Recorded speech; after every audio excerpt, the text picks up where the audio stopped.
Thinking about moving to Bangkok? 10 things you should know before you come, so life starts easier on day one.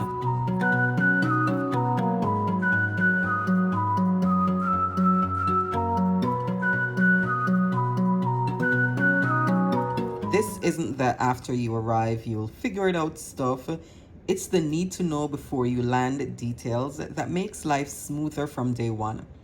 Cost of living that swings widely by lifestyle and location, visa and paperwork that takes time, why living near the BTS or MRT matters more than you think, info on how banking, SIMs, and payments actually work, and its small daily habits, air quality, etiquette, housing quirks that will keep you sane. If you're Bangkok bound, start here and you'll skip a lot of hassles. Number one, cost of living isn't one size fits all. Your lifestyle drives your budget. Bangkok can be, wow, that's so cheap, or wait, that's Manhattan.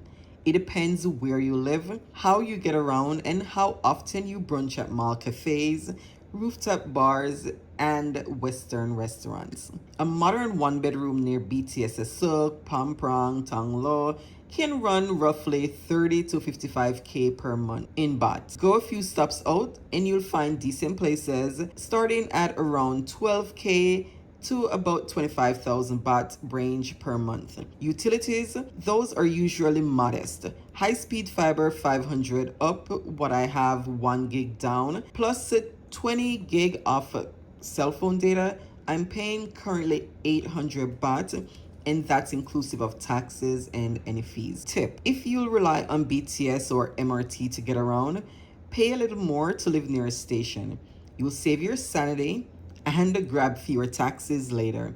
The BTS runs the length of the Sukhumvit with an MRT interchange at a Suk, so that corridor is ultra convenient. Number two, air quality plus season matters. Buy that purifier before you even need it. Bangkok is tropical. Read it as hot plus humid. But the surprise is PM 2.5 smog during the cool season. It's still there. Some days are fine. Some days, like earlier this year, masks and indoor plants are needed. The city even closed hundreds of schools during a bad spell this year and offered free transit to reduce traffic. Plan on an air purifier at home and keep an AQI app on your phone just to check levels. Tip, if you exercise outdoors, mornings are best. Always check the day's AQI before long runs or kid park sessions, just so you know. Number three, visa and bureaucracy, it takes time. The basic most movers deal with. Non-immigrant B plus work permits. If you're employed, you can't legally work without a permit here, of course, as with many other places. If you're on the LTR, which is the long-term resident visa, if you fit the specific income, skill, investment buckets, or the Thailand privilege visa, which is formerly the elite visa for long stays via pretty much paid membership. On top of your visa, expect 90-day reporting, TM30 address notifications after you move in. Your landlord usually files their TM30, but it's your problem if it isn't done. And this is needed for all your reportings. Thailand is also restructuring non-immigrant categories since August 31st of this year, so always double check the current rules. A tip, make sure to screenshot every submission, receipt page, and keep copies of your lease, TM30 receipt, and passport ID page in a cloud folder so you can have access. It speeds everything up. If you are on the fence about which visa is right for you, definitely check out my previous video on visas that you can apply for to live short term, medium term, and even long term out here in Thailand. Number four, you can't legally work online on certain visas. Thailand is wonderful for remote work, but the laws say foreigners need a work permit to work here. Yes, even if your clients are abroad. Penalties include fines, deportations, and bans.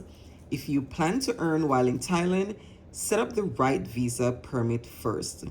And I did go over this in the visa video also. If you're on an education visa, retirement visa, You are not allowed to work even if you're working online. Yes, people do it, but as we've seen with the education visa, they look around and they start cracking down on certain things. So even if you're doing it, I wouldn't advise that you sit there and actually say you're doing it, but just keep in mind it is illegal to work online on any of those visas out here in Thailand. If you want to work out here online, get the DTV. It is an amazing visa and what a lot of digital nomads and remote workers are currently on. Yes, you do need to meet certain requirements, but for every visa, you do need to meet certain requirements. So double check and just make sure you're following the rules to, make your stay in the kingdom as easy and straightforward as possible. Number 5, renting is pretty straightforward. Just know the norms. Most condo rentals want 2 months deposit plus 1 month in advance, and they're looking for 12-month lease for the most part. If your landlord owns 5+ units, a 2018 Consumer Protection Rules caps deposits and adds protections. Otherwise, the old 2+1 practice still dominates. Always get a stamped receipt and a TM30 confirmation after you move in. Tip for renting: ask what's included: Wi Fi, water, cleaning service, and always ask what your electricity tariff is. Condos usually bill at government rate, but some service apartment mark it up. In this way, you could end up paying 2 to 3 times more than what your actual electric bill is. Number 6, transport is excellent if you plan around it. The BTS MRT are clean, fast, and the best way to dodge traffic. Grab a rabbit card for the BTS and a stored value card for MRT. Many lines, like the monorail, accept EMV contactless bank cards. QR codes are common too. Grab and Bolt work well for cars or motorbikes. Price surge at rush hours and airport policies evolve. Definitely keep an eye on those. Tip: pick housing within a 10-minute walk of the station. In rainy season, that last 500 meters makes or break your commute. I needed something within about 5 minutes walk because of these factors, and I scored a condo within 3 minutes walk of the BTS. Choose what works best for you. Number 7, banking, SIMs, and payments. Possible, but expect paperwork. Opening a Thai bank account typically requires a long stay visa, like the non-B, ED, or LTR privilege visas, proof of address, and a Thai phone number. Requirements vary by bank and branch, but tourist visas, including the DTV, are now very rare. Mobile numbers are real name registered, passport for foreigners, and 2025 rules added biometric liveness checks. It's easy enough at carrier stores. For data, tourist plans from AIS through DTAC are fast, and eSIM is widely supported. Day to day, you'll use Prompt Pay QR everywhere from 7-Eleven to street food markets. It's a national instant transfer system backed by the Bank of Thailand. Do note, the DTV, which is the Destination Thailand Visa, is treated as a tourist class visa. And as of 2025, most Thai banks won't open new accounts for holders of tourist visa, including the DTV. You'll typically need a non-immigrant LTR talent privilege status to bank locally. I haven't had much issues or inconvenience not having a bank account. Paying my water bill, I just went into the bank for my condo. Paying my rent, whenever I'm down in that area during the time that rent is due, you have, that date that it's due and then 5 days after. So whenever I'm in the area, I bring my money and just the account information and pay it. So it does work out if you work it in your schedule and what you're doing. So it's not the most inconvenient. And everywhere else, you just use cash to pay instead of the prompt pay QR codes that the Thais, or if you have a Thai bank account, they'll use. Not the worst. Hasn't really at all been inconvenient. If you're needing to transfer money, you can use Wise. I've talked about before, if you have certain cards like Charles Schwab or Capital One, a couple others, you do get those ATM fees back, so you're literally not losing anything. Number 8, internet is fast and is super affordable. Home fiber 500 megabytes to 1 gigabyte. These plans commonly sit in the 700 to 1200 range, with AIS and True dominating the market. I have a plan with True, which runs $750 750 baht monthly and comes with phone data plan. After taxes, this is running me about 800 Thai baht per month. Installation promos are frequent, so definitely check. And check your contracts for early termination fees. Tip: buildings with old wiring sometimes struggle with Wi Fi coverage. Budget for a mesh router if your building is big or oddly shaped. Number 9. Healthcare is excellent. Get the right insurance. Bangkok's private hospital offer world-class care, English-speaking staff, and efficient service. Walk-in GP visits are easy, but inpatient care can be pricey without insurance. Long stayers should price private international plans or local expat policies. Number 10.